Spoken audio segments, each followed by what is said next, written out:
ನೋಡ್ರಿ ಇವಾಗ ಗಳೆ ಹೊಡಿತಿದ್ದಾರೆ. ಮನುಷ್ಯನಿಗೆ ಸ್ಟಾಕ್ ಬೇಕು. ಅದರ ಕಾಗಿಗಳು ನೋಡ್ರಿ ಹೆಂಗಿದಾವ. ಅವಕ್ಕೆ ಯೂನಿವರ್ಸ್ ಯಾವ ರೀತಿ ಪ್ಲ್ಯಾನ್ ಮಾಡೈತೆ ನೋಡ್ರಿ, ಅರ್ಥ ಮಾಡ್ಕೊಡ್ರಿ ಒಂದು ಸ್ವಲ್ಪ. ಅವಕ್ಕೆ ಏನು ಗೊತ್ತಿರ್ತೈತಿ, ಹಿಂಗೆ ಗಳೆ ಹೊಡಿವಲ್ಲೇ ನಮಗೆ ಆಹಾರ ಸಿಗ್ತೈತೆ ಅಂತೇಳಿ. ದೇವರ ಸೃಷ್ಟಿ ನಿಯಮ ಅಷ್ಟು ಸ್ವಲ್ಪ ಇಲ್ಲ, ಆದರೆ ನಾವು ಎಲ್ಲ ಬಡ್ಕೋತಿರ್ತೀವಿ.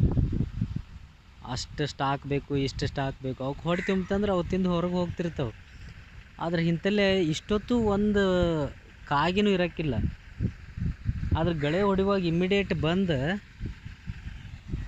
ಅವಕ್ಕರ ಆಹಾರ ಎಲ್ಲ ಹುಡ್ಕಾಡ್ತಿದ್ದಾವೆ. ಅರ್ಥ ಮಾಡ್ಕೊಡ್ರಿ.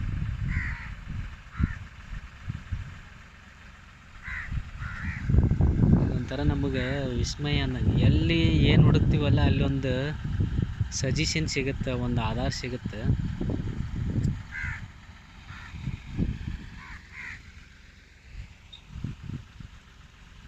ವಿಚಾರ ಮಾಡೋಕ್ಕೂ ಟೈಮ್ ಇಲ್ಲ ಮನುಷ್ಯನ ಹತ್ರ.